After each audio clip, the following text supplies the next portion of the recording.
Ever wonder what happens to those frozen eggs? If someone decides they don't want to use them to have kids. I mean, people are freezing their eggs more and more. Right. But life throws curveballs. That's right. Yeah. Today we're diving into the unexpected side of egg freezing. What happens to those eggs years later? Especially if starting a family is no longer in the cards. Yeah, it's a situation many people don't consider. But with elective egg freezing on the rise, we are looking at a surplus of these frozen eggs. And for many women, the decision of what to do with them can be incredibly weighty.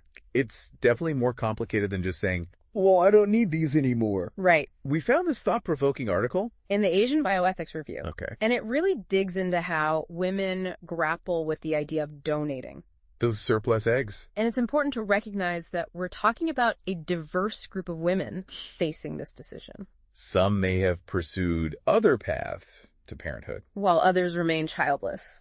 Each journey brings its own emotional landscape to this choice. So true. Imagine finding yourself years after freezing your eggs. At a totally different point in life. And suddenly you're wrestling with this decision. Right. It's not just about fertility anymore. It's about grappling with your own identity. And the potential existence of children you might never meet. Absolutely. You're essentially asking someone to revisit a chapter of their life that they may have emotionally moved on from. And the article really stresses how crucial, sensitive, and thorough counseling is in these situations. It makes you realize this is light years away from your typical egg donation scenario. These women aren't just young donors at the start of their journey. They're grappling with years of life experience. Perhaps some changed perspectives. And a deeper emotional connection to their decision. You've hit the nail on the head. It's about recognizing that these eggs, for many women, represent deeply personal hopes and dreams. Even if those dreams have shifted over time. Okay, so let's talk about why a woman in this position might choose to donate her eggs. Is it purely about helping someone else experience parenthood? Altruism is definitely a major factor for many. There's a sense of wanting to offer the gift of parenthood to someone struggling to conceive. And also perhaps the desire to avoid those eggs being discarded. However, the article does raise some complex issues. Around the motivations for donation. I imagine the financial aspect comes into play here too. It does? The article delves into the debate surrounding compensation for donors. Should women be financially compensated for donating these eggs? Especially given the emotional and physical investment involved. And if so, how do we ensure fairness and prevent a system where donors are essentially being incentivized for certain traits? It's a slippery slope. It's almost like we're venturing into ethically uncharted territory here. We're not just talking about a simple medical procedure. We're talking about potentially commodifying a deeply personal aspect of someone's life. Precisely. And then there's the question of motivations for childless donors. Is it purely altruistic, or could there be a subconscious element of wanting to pass on their genes? Creating a biological connection to the world. Even without actively raising a child. It's a lot to unpack. That adds such a fascinating layer to this. And I can't imagine it's easy for women to even articulate those feelings. Let alone navigate them in a healthy way. Exactly. And on the flip side, you have the potential anxieties that might arise for the donor. The what-ifs that could keep someone up at night. What if a child conceived using her donated egg wants to find her later in life? How would that impact her life, her family, her sense of self? These are heavy questions with no easy answers. And on that note, this article mentions something called genetic sexual attraction. I have to admit, I'm not familiar with this. What exactly does that entail? Genetic sexual attraction, or GSA, is a phenomenon where close blood relatives who meet as adults experience a strong sexual attraction to each other. Often without even realizing they're related. Wow, I've never even heard of that. But it makes sense in a way. It's almost like our biology playing tricks on us. It's a real phenomenon. And while it's not something that happens in every case of donor conception, it's certainly something to consider. The article underscores the importance of educating both donors and recipients about the possibility of GSA. And the potential psychological impact it could have. It makes you realize how much more there is to this conversation than meets the eye. We've talked a lot about the emotional weight on potential donors. But what about those on the other side of this equation? The individuals or couples hoping to become parents through egg donation. What are their ethical obligations and considerations? That's where we shift gears from focusing solely on the donor. You're recognizing that the recipients are on their own complex journey. Filled with difficult choices and a responsibility to approach this process ethically. It's like they're entering into an agreement with so many layers. And the stakes are incredibly high. Right. What are some of the key ethical considerations For recipients of donated eggs, especially in this specific scenario? where the eggs have been frozen for years. Transparency is absolutely paramount. The article emphasizes that recipients deserve a clear and honest picture of the situation, Starting with the success rates. which, if I'm remembering correctly, Are generally lower for frozen eggs. compared to fresh eggs, right? That's right. And those success rates can decline further. Depending on the age of the donor at the time of egg freezing. Recipients need to go into this process. With a realistic understanding of the statistical likelihood of conception. It's about setting realistic expectations from the get-go. No sugarcoating. Right. And beyond the success rates. What other information should be openly discussed with recipients? The donor's medical history is crucial, of course. But also the number of children she already has. And even whether this batch of donated eggs has been divided among multiple recipients. I'll not back up a sec. Divided among multiple recipients. Is that common practice? It's more common than you might think. Some clinics engage in this practice to maximize profits. But the article flags this as ethically questionable. It's vital for recipients to have this information up front. To make a truly informed decision. Because knowing that the eggs they're pinning their hopes on Have been split among several people. could dramatically change their perspective on the process. Absolutely. It's about respecting the recipient's right to make choices that align with their values. And their understanding of the process. And this leads us to another critical ethical consideration for recipients. Grappling with the decision to tell their future child about their origins. That's a conversation many people might not even consider. Until they're facing it head on. Right. Is there a right or wrong answer? When it comes to telling a child they were conceived using donor eggs, The article doesn't claim to have a definitive answer. it emphasizes that this is a deeply personal decision for every family to make. However, it does suggest that approaching this conversation with openness and honesty Rather than secrecy or shame, can be beneficial for both the child and the parents. it's about acknowledging that a child's origin story is part of who they are. And that truth doesn't diminish the love within a family?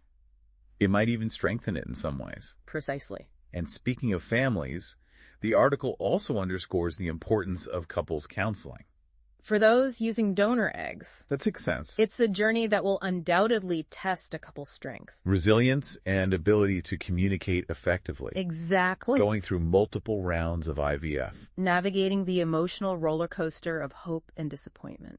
Potentially facing the ethical and logistical challenges of donor-sibling contact. These are all issues that can put a strain on even the strongest relationship. It highlights the importance of having professional support. A safe space to process those complex feelings. And make decisions together as a united front. Absolutely. And it's not just about navigating the present.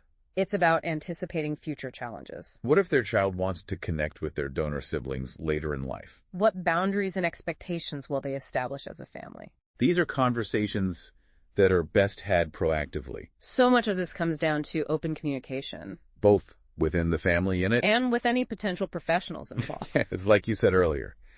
Transparency is paramount. Couldn't agree more. Now, shifting gears a bit, Let's dive into some of the specific recommendations outlined in the article. to ensure this entire donation process is conducted ethically and responsibly One of the key takeaways is the need for rigorous counseling. for both donors and recipients. Okay, so we're not talking about a quick chat. And a signature on a form, righty. Right. What does this comprehensive counseling entail? It involves in-depth conversations about the potential risks, Both physical and emotional. as well as the long-term implications of their decision. I imagine for the donor, it's about processing those what-ifs we discussed earlier. And making sure they're truly at peace with the idea That their eggs could lead to the birth of a child. they may or may not have a relationship with. You hit the nail on the head. And for the recipient, it's about understanding the unique challenges and considerations, That come with raising a donor-conceived child. including the potential for future contact with the donor or half-siblings. It sounds like this counseling needs to be a multifaceted approach. Addressing the medical, emotional, and even legal aspects of this complex decision. Exactly. The article specifically recommends involving mental health professionals in this process, To provide emotional support and guidance. which makes perfect sense. given the potential psychological ramifications down the line. It's not just about signing on the dotted line. It's about ensuring everyone involved is emotionally equipped for the journey ahead. Absolutely. And in addition to comprehensive counseling. The article suggests mandatory genetic screening of all donors. Which surprisingly isn't always standard practice for women who froze their eggs electively. I imagine that's to rule out any potential genetic conditions That can be passed down to any offspring. Precisely. And it also brings up an interesting point about infectious disease testing. Since these women might have frozen their eggs years before considering donation. A second round of testing closer to the actual donation date is crucial. Right, because someone could be in the clear, health-wise, at the time of freezing. But things could change years later. Right.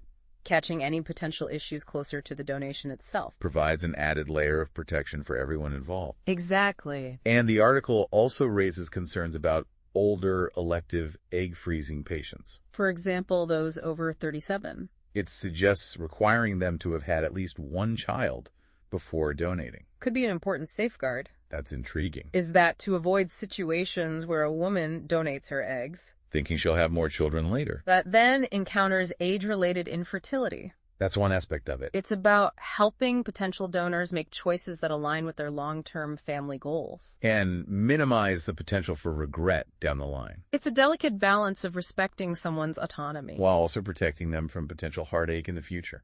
And this next recommendation gets into some potentially sensitive territory. The article proposes involving the donor's spouse or partner. In the counseling and decision-making process as well. Oh, wow. So it's not solely the woman's decision? Even though it's her body and her eggs, Right. I can see how that could be a point of contention for some couples. Yeah. It's about recognizing that this decision has the potential to impact the entire family unit, Not just the individual donor, especially when you consider the risks of accidental incest. between a couple's children and any unknown donor offspring. And on a less sensitive note, The partner needs to be on board with potentially giving up the opportunity to have more biological children with their spouse if those eggs are donated. is a big conversation to have. It is. The article emphasizes the importance of joint decision-making. And ensuring there's mutual respect and understanding within the relationship. Because ultimately, even though the woman is the one undergoing the egg retrieval procedure, The decision to donate those eggs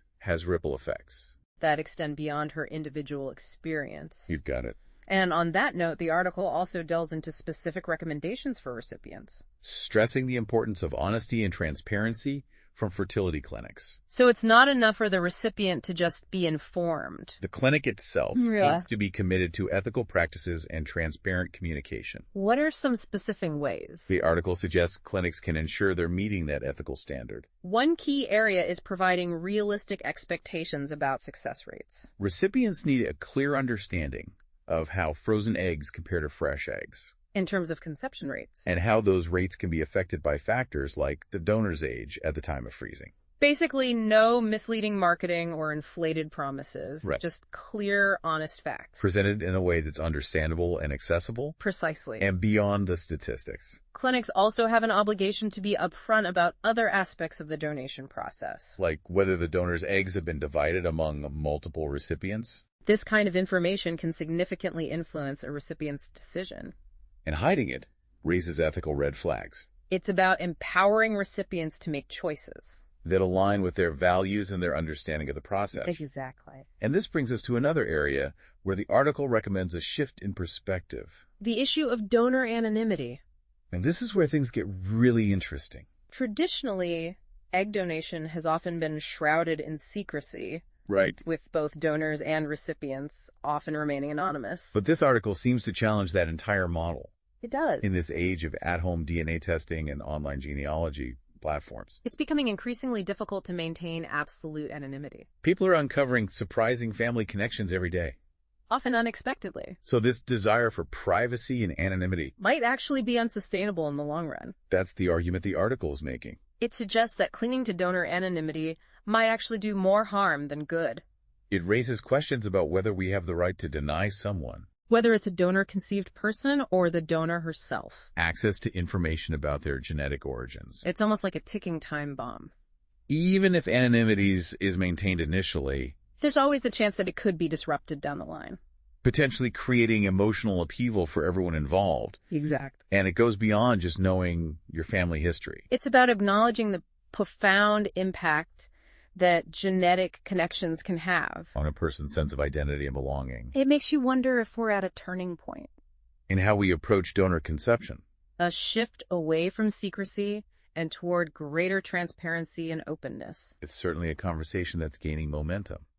And as we've explored in this deep dive, It's a conversation with far-reaching ethical implications. it touches on individual rights, family dynamics. And the very nature of what it means to be connected to others. It's been quite a journey unpacking all of this. It has. We've covered so much ground. From the emotional weight of deciding what to do with unused frozen eggs. To the ethical considerations for both donors and recipients, We've also touched on the potential impact on families. both in the present and in the future. And we've only just scratched the surface. This is a topic that deserves ongoing discussion and careful consideration. As technology advances and our understanding of these complex issues evolves, Absolutely. and to our listener, If you were in the position of deciding what to do with unused frozen eggs, what path would you choose? it's a question worth pondering. And there's no right or wrong answer What matters most is that any decision is made with a deep understanding, of the potential consequences. both for yourself and for others who might be impacted by your choice. This deep dive has definitely given us all a lot to think about. Thanks for joining us as we explore this complex and evolving landscape of egg donation. Until next time, keep those brains buzzing.